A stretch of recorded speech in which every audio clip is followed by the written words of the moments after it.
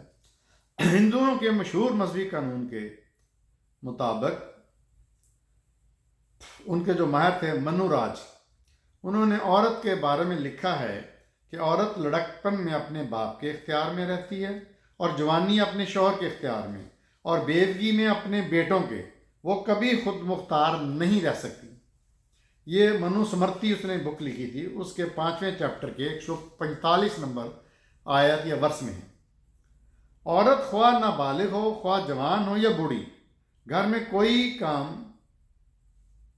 خود مختاری سے نہ کرے۔ یہی ہندو سمرتی کی کتاب کے 5ویں باب کے 147 نمبر میں کہا عورت کے لیے قربانی اور بھرت کرنا گناہ ہے، صرف شوہر کی خدمت کرے، اس کو خاوند کے مرنے کے بعد کسی اور انسان کا نام لینے کی بھی اجازت نہیں ہے، کم خوراکی کے ساتھ زندگی کے باقی دن پورے کرے، اور یہی ہندو مذہب میں ہے، ہم دیکھتے ہیں فلموں میں بھی آپ دیکھتے ہوں گے۔ یہی 5ویں چیپٹر منوسمرتی کی 157 اور 155 آیت ہے۔ جھوٹ بولنا عورت کا خاصہ ہے، یہ ان کا فرمان ہے 9ویں چیپٹر کے 17ویں آیت میں۔ جانکیا برہمن جس نے منو راج مہاراج کی منوسمرتی کو پاک کیا اور جس کی تعلیمات ایک عرصہ تک حکومت ہند کے دستور کا حصہ رہیں، وہ عورت کے بارے میں کیا اظہار خیال کرتے ہیں؟ چانکیہ برہمن: شہزادوں سے تہذیب و اخلاق، عالموں سے شیریں کلامی، کمار بازوں سے دروغ گوئی اور عورتوں سے مکاری سیکھنی چاہیے۔ یہ انہوں نے اپنے 12 نمبر چیپٹر کی 18ویں آیت میں فرمایا۔ آگ، پانی، جاہل مطلق، سانپ اور عورت یہ سب موجب ہلاکت ہیں، ان سے ہمیشہ ہوشیار رہنا چاہیے۔ 14 نمبر چیپٹر کے 12ویں آیت میں خدمتگار اور عورت مخلص آدمی کو چھوڑ دیتے ہیں، خدمتگار اور عورت مخلص آدمی کو چھوڑ دیتے ہیں، اور جب وہ دولت مند ہو جائے تو پھر اس کے پاس آ جاتے ہیں۔ یہ 15 نمبر چیپٹر کی 5ویں آیت۔ دریا، مسلح سپاہی، سینگ رکھنے والا، پنجے اور سینگ رکھنے والا جانور اور عورت پر بھروسہ نہیں کرنا چاہیے۔ یہ ان چانکیہ کا پہلے چیپٹر کی 5ویں آیت۔ جھوٹ بولنا، بغیر سوچے سمجھے کام کرنا، فریب، حماقت، طمع، ناپاکی، بےرحمی عورت کے جبلی عیب ہیں۔ یہ 2 نمبر آیت ان کے مضمون نے کہا۔ ہندو مت اور تعدد ازواج یعنی پالیگیمی، ہندو مت اور پالیگیمی۔ ہندوؤں کی مذہبی کتاب یعنی گیتا، مہابھارت اور رامائن میں کہیں ذکر نہیں ہے کہ مرد صرف ایک شادی کرے، بلکہ ان کے متون یا اسکرپچر کا مطالعہ کرے تو پتہ چلتا ہے کہ بیشتر راجوں، مہاراجوں اور مذہبی رہنماؤں کی کئی بیویاں تھیں۔ محمد بن قاسم سے شکست کھانے والے راجہ دھار کی 2 بیویاں تھیں، اور ایک تو ان میں اس کی سگی بہن بھی تھی۔ سکھوں کے بادشاہ رنجیت سنگھ کی 9 بیویاں تھیں، جن میں ایک مسلمان بھی تھی جس کا نام مریم تھا۔ ہندوستان میں پہلی مرتبہ 1954 میں جب میں پیدا ہوا میں ہندو ایکٹ کے تحت کثرت ازواج پر پابندی لگی۔ اس سے پہلے قانوناً مردوں کو ایک سے زیادہ شادیوں کی اجازت تھی۔ ہندوستان میں ڈاکٹر کانتی چکراسمی نے ہندوستانی اعداد و شمار انسٹیٹیوٹ کی ایک رپورٹ شائع کی ہے۔ وہ رپورٹ کہتی ہے کہ ایک سے زیادہ بیویاں رکھنے والے 100 شوہروں میں سے 72 ہندو ہیں۔ غور سے سنیں اس رپورٹ کو، یہ ہندوؤں کی رپورٹ ہے کہ 100 شوہر جنہوں نے بیویاں رکھی ہیں ان میں سے 72 ہندو ہیں، اور مسلمان بہت کم ہیں جو دوسری شادی کرتے ہیں، اور جن مسلمانوں نے دوسری شادی کی وہ زیادہ تر بیوہ اور مطلقہ نکلی۔ ہندو سماج میں بیوہ عورت کو شادی کی اجازت نہیں ہے۔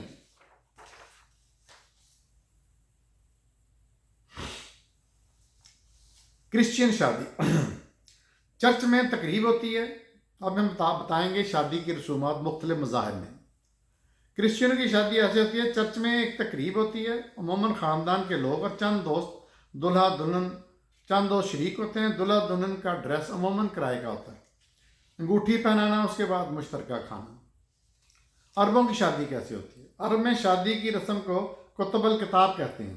مسجد میں نکاح ہوتا ہے، امام رسول اللہ صلی اللہ علیہ وسلم کے اسوہ پر روشنی ڈالتا ہے، پھر اس کے بعد 2 سے زیادہ گواہوں کی موجودگی میں نکاح ہوتا ہے، رجسٹر میں اندراج ہوتا ہے، اور بس یہ سادہ سی رسم نکاح ہے۔ اس کے بعد کھانے کی نشست ہوتی ہے، مردوں کی علیحدہ، عورتوں کی علیحدہ۔ ہندو سکھ شادیاں کیا ہوتی ہیں؟ ہندوستان میں شادیاں بہت مہنگی ہوتی ہیں، لوگ قرضہ لے کر یہ فرض ادا کرتے ہیں اور ساری عمر اتارتے رہتے ہیں۔ عام سا آدمی بھی لاکھوں کا قرض لے کر شادیاں اور جہیز کا انتظام کرتے ہیں۔ مجھے دہلی میں خود اس چیز کا مشاہدہ ہوا۔ قلعہ نما تمبو، چاروں طرف برج، بڑا سا پنڈال، گیندے کے پھولوں کی بھرمار، سینکڑوں مہمان، بینڈ باجے، تاشے، روشنیاں،